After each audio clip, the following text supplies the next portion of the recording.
सारा गुन्जाउने यो हो radio Sanvi 96.4। Radio Sanvi 96.4 megahertz को यो हो दैनिक सन्ध्याकालीन प्रस्तुति कार्यक्रम सवाल जवाब।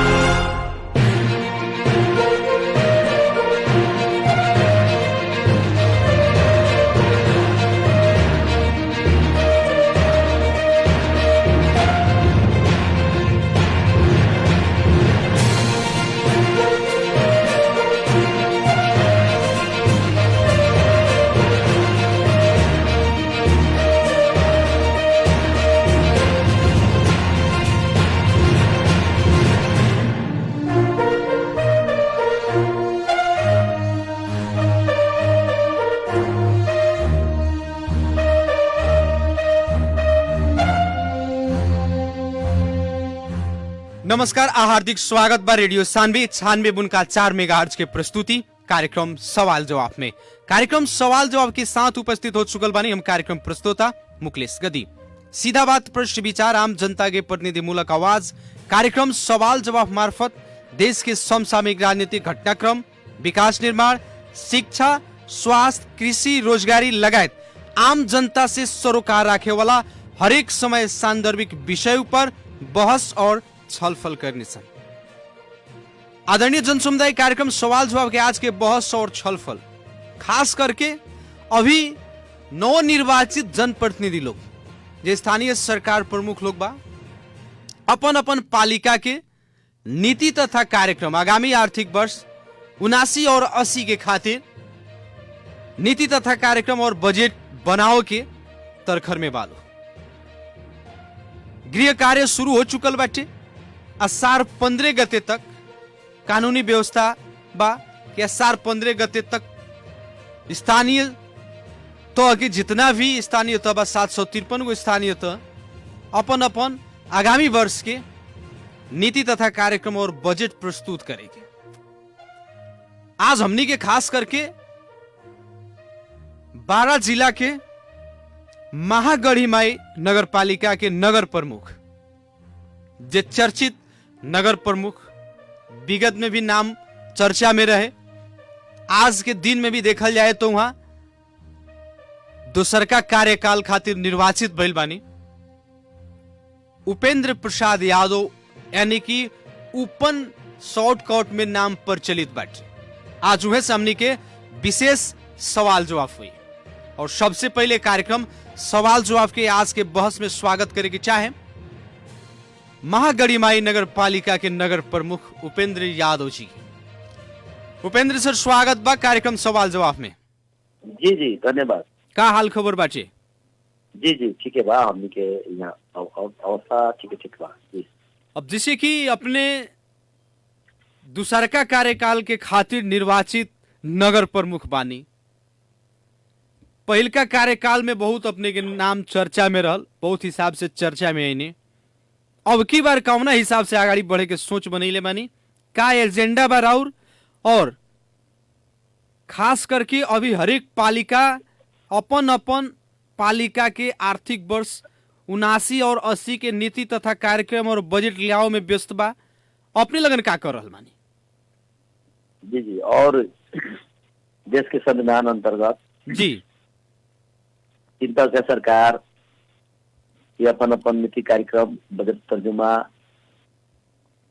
सीमा अवधि भीतर ले आवे के जो देश के अथी बा जेठ 15 गते भीतर नेपाल सरकार के संघीय सरकार के बजट तर्जुमा आवेला, वैसे ही अषाढ़ 1 गते भीतर प्रादेशिक बजट तर्जुमा आवेला, वैसे ही हमनी के स्थानीय सरकार के हमनी के संपूर्ण के 10 गते भीतर अषाढ़ 10 गते भीतर नीति कार्यक्रम प्रस्तुत करे के वो संदर्भ में महागढ़ीमाई नगर पालिका भी आज 8 गते नीति कार्यक्रम प्रस्तुत कैलक। वो संदर्भ में महागढ़ीमाई नगर पालिका में विशेष अपने 3-4 गो क्वेश्चन कर दिल बनी, जैसे अब अपने लोगन के का नीति बा, कौन से आगाड़ी बढ़म कि नहीं जनता के टीका वो संदर्भ में मेयर साहब हम रोके एग्जाम, जैसे कि अपने कहनी कि आज अपने लगन नीति तथा कार्यक्रम प्रस्तुत कैनी है, हमारे प्रश्न भी पहले रख अपने के नीति तथा कार्यक्रम में अब की बार का लेके आयल बनी जनता के खातिर वो बात कहते हैं अपने के। हाँ, वो विषय में कहता नहीं नीति तथा कार्यक्रम में हमनी के कथी बा, हमनी के इस पाली के मुख्य एजेंडा कृषि प्रधान देश नेपाल,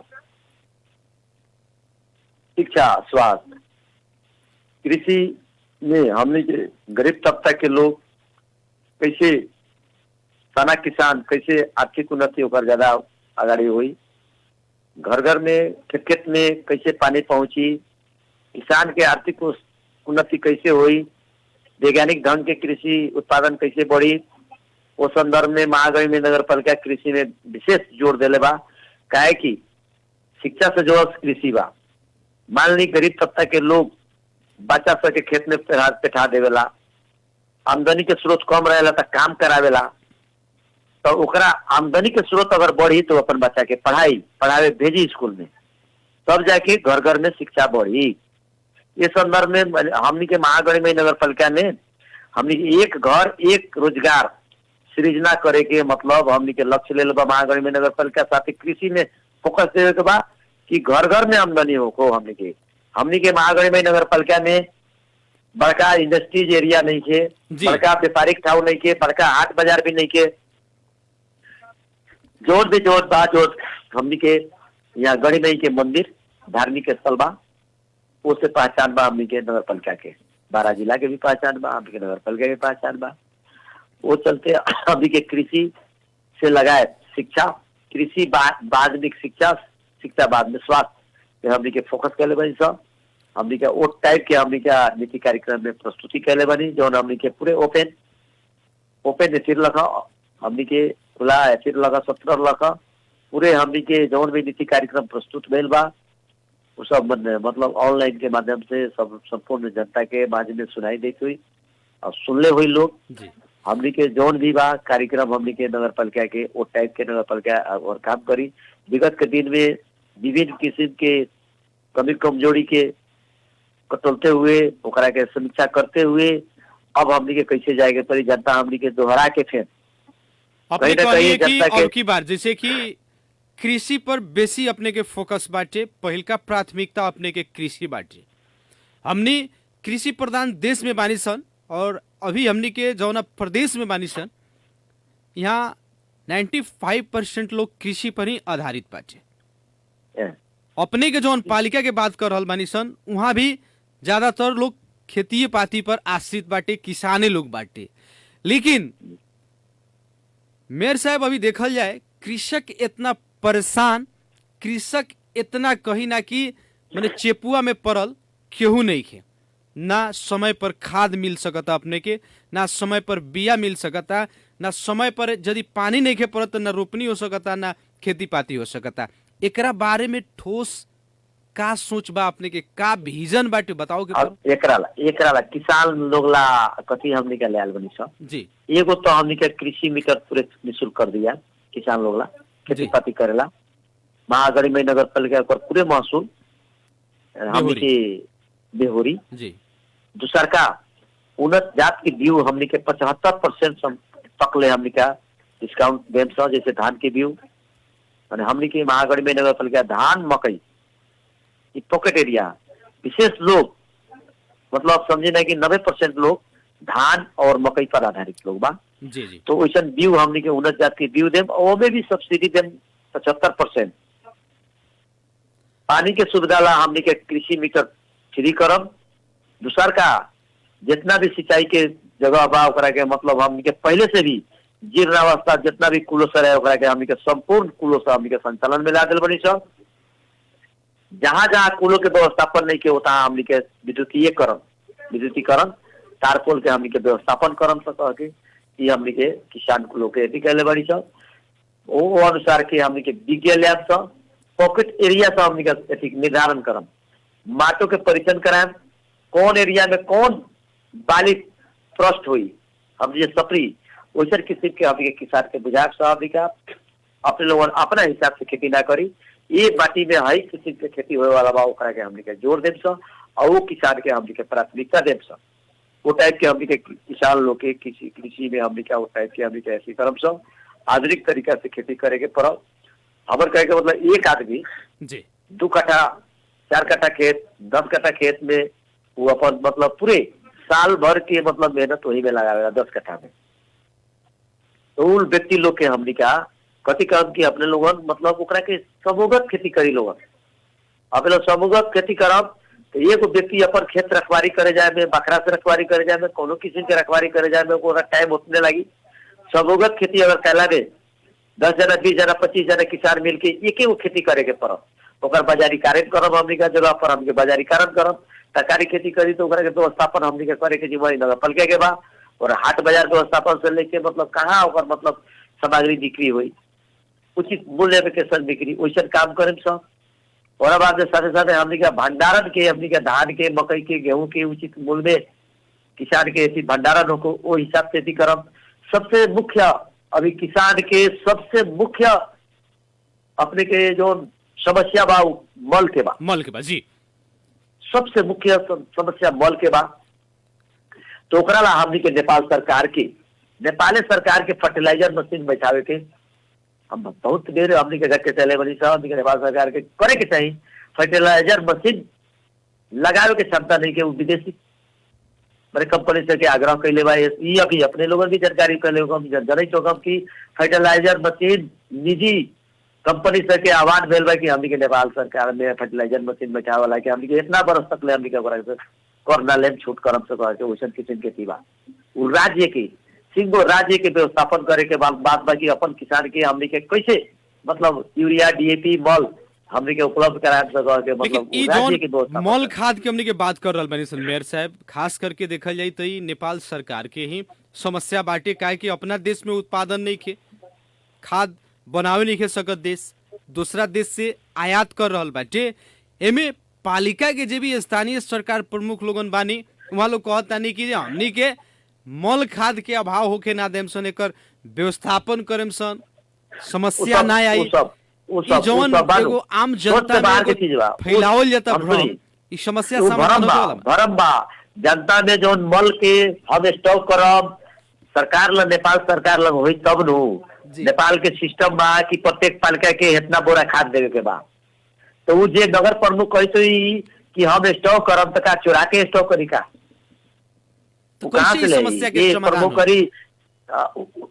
हमनी के ये विषय में एक बात कहें कि हमनी के विशेष खेती पाती पर आधारित हमनी के बॉर्डर लाइन के एरिया बा। कम से कम किसान के बॉर्डर लाइन कम से कम मतलब किसान अगर कोनो हिसाब से ले आवता तो ओकरा के हमनी के नेपाल सरकार कम से कम खाद ला कम से कम रोका ना करो। लेकिन नेपाल सरकार रोकत नहीं के बल के घटना देखले होके हम सुनले होके हम रहुओ सामाजिक संजाल के मार्फत से वैसा ही संचार माध्यम के मार्फत से मटियारवा नाका पर जब लोगे जाता उन्हें से सामान किने चाहे और जितना भी हमने के बॉर्डर साइड के एरिया बाटे भारतीय एसएसबी के द्वारा जो दुर्व्यवहार होता टे ये सब अवस्था में किसान जाता 2 बोरा खाद ले आवता दुर्व्यवहार होता छिनाता पिटाता तो इस समस्या कैसे समाधान हो सर? अभी 2 देश के अथी बा अभी सामाजिक अथी बा संधि बा 2 देश के अथी बा ओसन किस्म के दुर्व्यवहार अगर हो रहा बा हमनी के बेटी रोटी के एगो संबंध बा है कि ना। जी जी ई संबंध कैसे समुद्र होई ओकरा विषय में कैसे संबंध हमनी के अच्छा रही। एकरा में अगर कोनो किस्म के कोई व्यक्ति चाहे कोनो सुरक्षा कर्मी वैसा एरे के चाहे होने के कर देता तो ओकरा के इशू ना बना के इस चीज कैसे समाधान हुई। हमनी के 2 देश के हमनी के बेटी रोटी के संबंध बा, हमनी के आयात निर्यात के संबंध बा, हमनी के खदान के संबंध बा, खाए से लेके खेती पाती करे के समाज भी हमनी के इंडिया से आवता। हमनी के चाइना के समीप में नहीं हमनी के इंडिया के समीप में बड़ी हमनी के बॉर्डर से जुड़ल लोग बड़ी ये लेके हमनी के राष्ट्र के सिंगो नेतागण लोग के समुद्र संबंध बना के रखे पड़ल। और ये विषय पर हमनी के ये अगला नेतृत्व करता बा मंत्री लोग बा हमनी के मधेश की हमनी के माननीय लोग बा जो मधेश की के नहीं संबंध मधेश के आई मधेश तराई के और एक तरह हमनी के इंडिया के बॉर्डर के नेतागण लोग से कुछ संबंध बनाने के चाहिए। कुछ लोग इस बात करे के चाहिए कि बेटी रोटी के संबंध हमनी के बा उन्हें के नेता लोग से के नेता लोग से उन्हें हमनी के बिहार से सब बड़ी बिहार के नेतागण लोग से इन्हें के नेता लोग से कुछ लोग संबंध बना के रखे के चाहिए कि हमनी के जनता जो हमनी के एरिया के जनता बा ये हमने के वैसे टाइप की एथी हो वो लोग अपना एरिया में बात करी हमने क्या ये के देता अपना देता लोग तो बात करो। यानी अगर अगर कहेंगे समग्र मतलब रूप में खुला बॉर्डर बा, जी।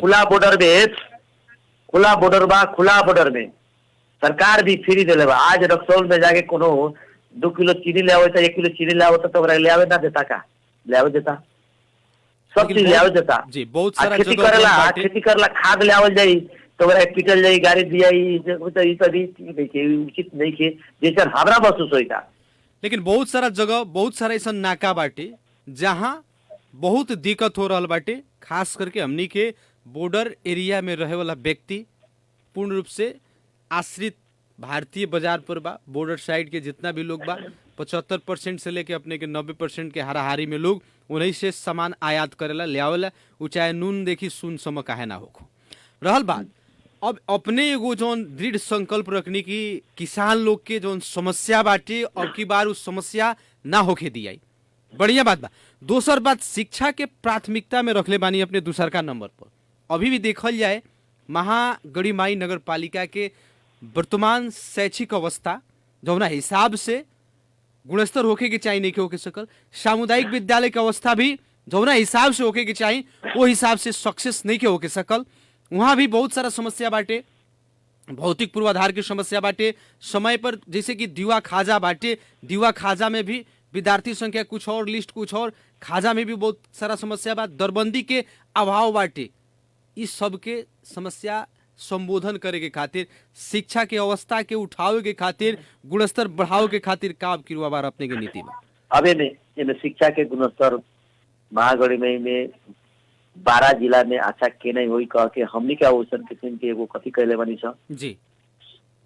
शपथ ग्रहण कला के 10 दिन बाद में प्रॉब मीटिंग करनी छ। प्रॉब मीटिंग से हम कहनी कि अपने अपने स्कूल के अवस्था अपने अपने के स्कूल के अवस्था का बा, जी जी, अपने अपने स्कूल के समस्या का बा। अपने लोगों जितना प्र लोग माने 40 गो प्र हमनी के 40 गो आधारभूत विद्यालय बा, हमनी के सामुदायिक विद्यालय लो आलो सब है, सब लोग के हम बुला के सब लोग के हमनी के छलफल करनी छ। ओकरा बाद में वो एगो हमनी के एगो मापदंड बनेनी छ कि अपने लोगन प्रतिबद्धता लेटर दी कि अपने अपने लोगन के हर चीज हमनी के नगर पालिका से पूरा कर देम तो शिक्षा के गुणस्तर अभी के अपने के काबा और आने वाला 1 साल के भीतर में अपने लोगों के शिक्षा के गुणस्तर कितना बढ़ा के देम हमरा के प्रतिबद्धता लेटर दी। और सब जितना भी इक्विपमेंट बा, जितना भी दरबंदी कमी बा ओकरा के हमनी के नगर पालिका के तरफ से नाला रोड कुछ कम बनी, शिक्षा में हमनी के ज्यादा जोर दें। 1 से मतलब लगभग 60-70 के करीब में दरबंदी हमनी के रिक्त बा, जी, मतलब हमनी के आवश्यकता बा। नेपाल सरकार दिखाले बा महागढ़ में नगर पालिका में 160 गो दरबंदी अपने लोगों के देन तब जाके पूरा हो। जी, 160 ना अभी आके डाटा हो गल बा 200 से ऊपर दरबंदी, 200 शिक्षक हुई तब जाके विद्यार्थी संख्या के अनुपात में शिक्षक हुई। बहुत सारा 200 दरबंदी जोन के- खाली बाटे, बहुत सारा स्कूल में देखल जाए तो विद्यालय व्यवस्थापन समिति गठन ना भइला के कारण से हम दरबंदी बताओ शिक्षक- हम अपने हम जी। ताकाले बताओ तनी अपने बहुत खाली नहीं की 2-4 गो 10 गो 20 गो 10 गो ले हुई, मगर दरबंदी आवश्यकता हमनी की नेपाल सरकार हमनी के दरबंदी चार्ट लिस्ट दिले बा, ओमे हमनी के दरबंदी 1 से 60 को कम दिले बा। जो नेपाल सरकार के हमनी के दरबंदी बैठावे के चाहिए। हम वो साल हमनी के मतलब 2 साल पहले हमनी के गेल रहनी छ वहाँ, मतलब शिक्षा मंत्री जी कहा कि हमनी के दरबंदी इतना बा, इतना दरबंदी बा, इतना दरबंदी दिया हमनी नियुक्ति करल जाओ कहे नियुक्ति करम से हमनी का तो ओकरा बाद में कुछ हो तो वो लोग कहता है कि हमनी के प्रक्रिया गाड़ी बढ़ल बा। बीरगंज उप महानगर पालिका के भी लेटर आयल बा कि हमनी के दरबंदी इतना कम बा जौन देवे के। जी, बीरगंज उप महानगर पालिका के नाम लेलन और बाद में अपने के सचिव से बात करनी था, हमनी क्या शिक्षा सचिव से बात करनी तो ओकरा बाद में इतना दरबंदी मांग कर बा। 1 चरण के दरबंदी जा रहा बा, 1 चरण के जाई तो राजनीतिक गतिविधि के चलते सरकार उलट पलट हो गई। जी, अभी भी माओवादी के शिक्षा मंत्री वो लोग वैकेंसी निकलने वालों 60,000 50,000 30,000 निकालो, मगर वो कब भरना हो कब स्कूल में आई तब तक लेता महामारी बा स्थानीय तौर में महामारी बा। एगो क्लास में 300 विद्यार्थी बा, हेड सर लोग के हमारा क्षमता इतना क्लास के बा, हमार भवन के आवश्यकता इतना बा, हमार शिक्षक दरबंदी इतना बा, हमरा इतना एडमिशन करे के बा, वो अनुसार के एडमिशन करे के चाहिए। मगर हमनी के तो समाज में केहू के बच्चा के एडमिशन अगर ना लिया था तो बिहान भइले अपने ही कहे हम अपने के लगे लोग जाई तो अपने ही कह सकत नहीं कि तो निकाय भरना नहीं भरना लेवे के बा, भरना लेवे के पड़ी कह के हम ये कहब वडा देश लोग कही सब लोग कही आवश्यकता से ज्यादा जनसंख्या मतलब वो टाइप की तीव्र गति बढ़ता विद्यार्थी संख्या एगो क्लास में हमनी के महागढ़ी में माधी सब में 200-300 विद्यार्थी बा।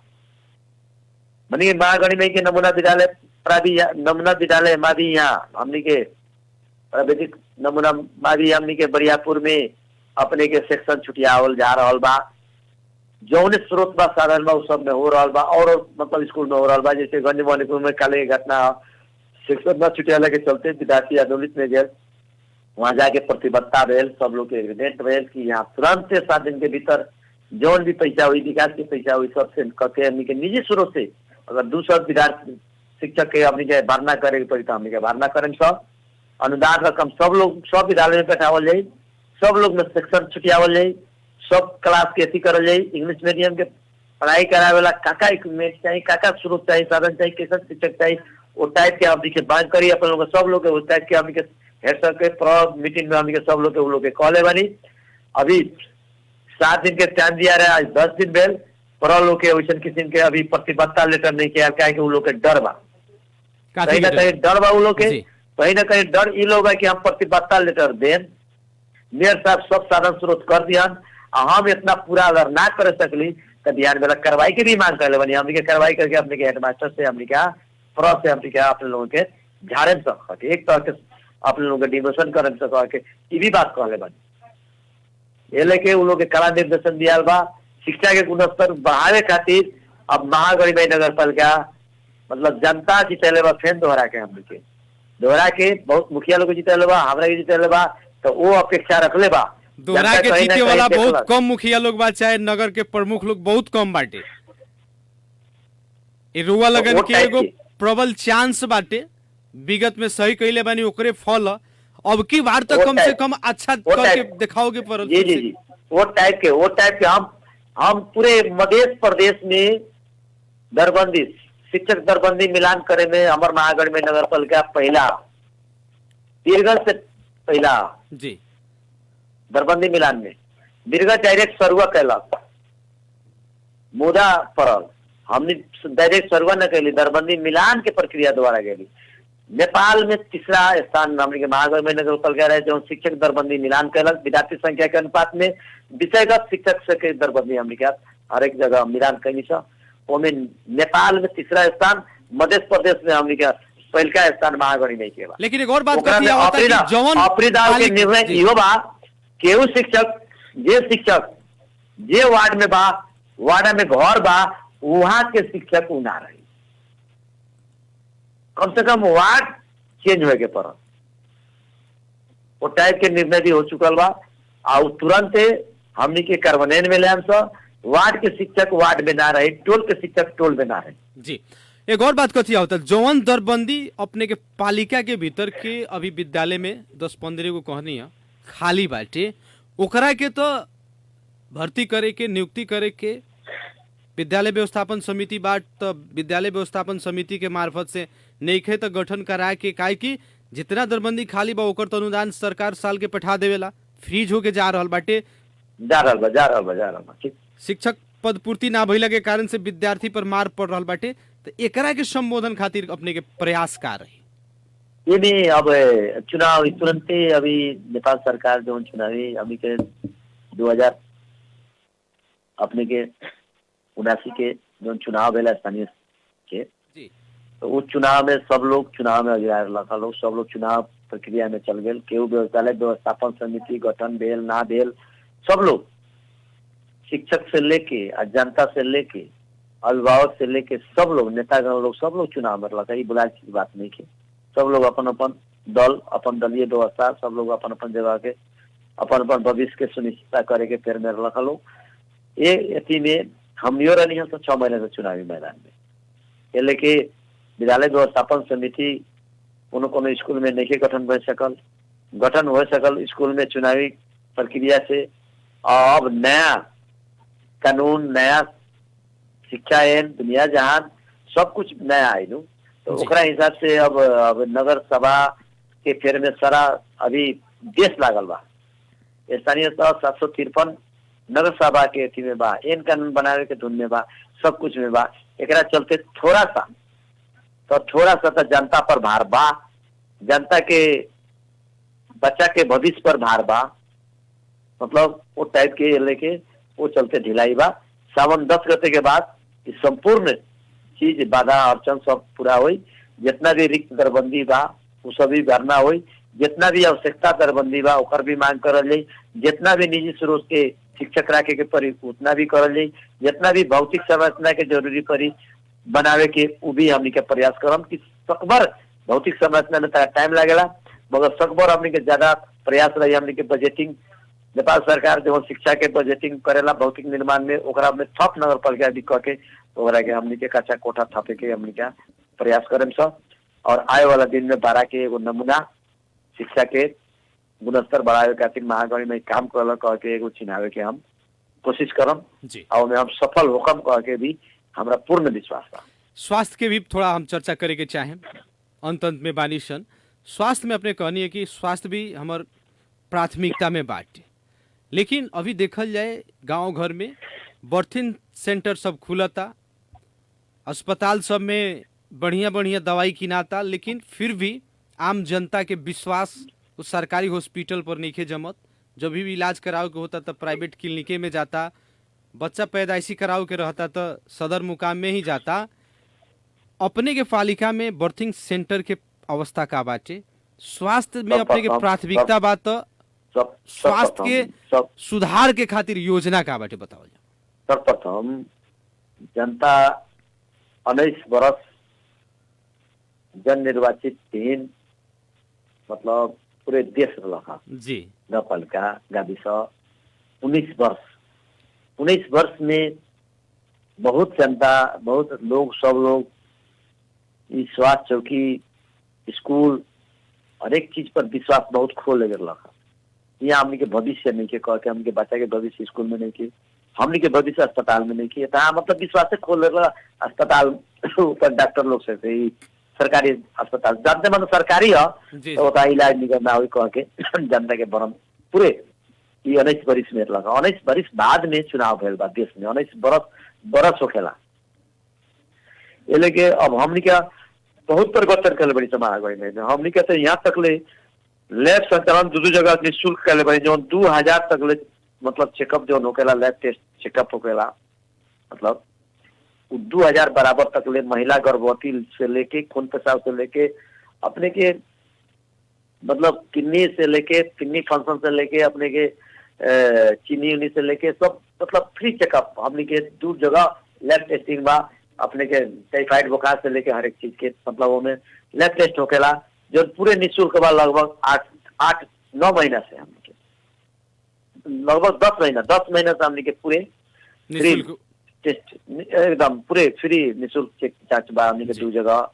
ओकरा हमने के फेन से प्राथमिकता लेनी है। तो दूसर का बात टाइफाइड बुखार, काला ज्वर, इस सब के मतलब हमने के नेपाल सरकार के मापदंड बाहेक भाई, नेपाल सरकार के मापदंड बाहेक इलाज होकेला, प्राइवेट में इलाज होकेला।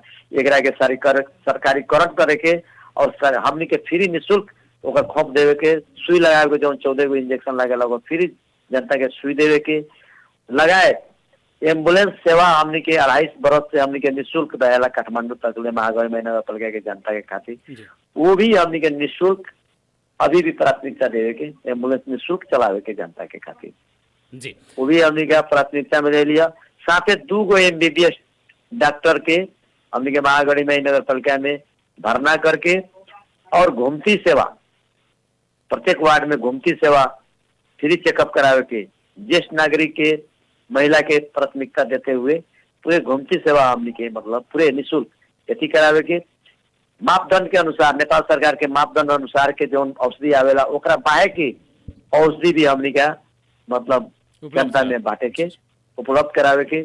मतलब हमने के स्वास्थ्य में घातक रोग, हृदय रोग से लेके किडनी में गौला फेल, कैंसर लोग के हमने के निरंतर 3 साल से महागढ़ी नगर पालिका रू 20,000 से लेकर रू 2 लाख रुपया तक ले विपन्न वर्ग अवस्था दे के जो हमनी के मतलब दे रहा बड़ी से सुविधा उ सब माने निरंतरता देवे के जनता के रोग वैसन लागल विपन्न वर्ग बा ओकर केहू देखे वाला नहीं की ओकरा के रू 2 लाख रुपया तक ले हमनी के सीमा तक ले वैसे 2 लाख से ज्यादा ना 2 लाख रुपया तक ले वो व्यक्ति के हमने क्या सहयोग कर सकिले।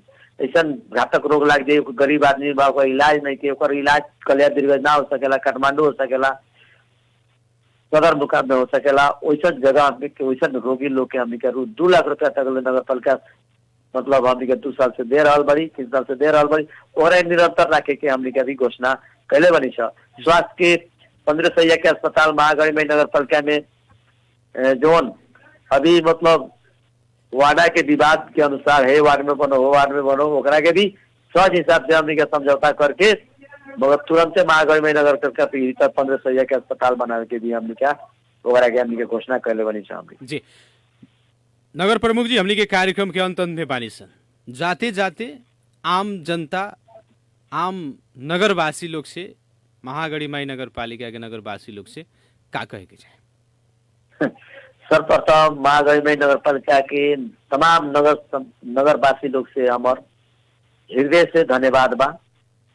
दूसरो काल में हमरा के फिर से निर्वाचित कैलक लोग ओकरा लेके हृदय से हमरा पूरे परिवार के तरफ से हमारे पूरे संपूर्ण परिवार के तरफ से वो लोग के पूरे तमाम जनता के हमरा के वोट दिलक ना दिलक उस सब लोग के हम हृदय से धन्यवाद देवे के चाहम। साथ ही संपूर्ण निर्वाचित रेल हम मतलब पदाधिकारी लोग के जन निर्वाचित लोग के सब लोग के हम शुभकामना व्यक्त करे के चाहम और संपूर्ण ये निर्वाचन में भाग लेल जे पराजित भेल उस सब लोग के भी हम हृदय से धन्यवाद देवे के चाहम और हृदय से उन लोग के हम यथी करे के चाहम कि उ लोग भी हार सत्कार करे पर जीतल आदमी के भी जीतल महसूस माने जीत के नहीं कह के मतलब ओकरा के भी काम करे देवे के वातावरण बना देवे के पर सब लोग के वार्ड अध्यक्ष जीत गए तो ओकरा के वार्ड अध्यक्ष कहे के पड़ी, नशा सदस्य जीत गए तो सदस्य कहे के पड़ी, नगर प्रमुख जीत गए ओकरा नगर प्रमुख कहे के पड़ी,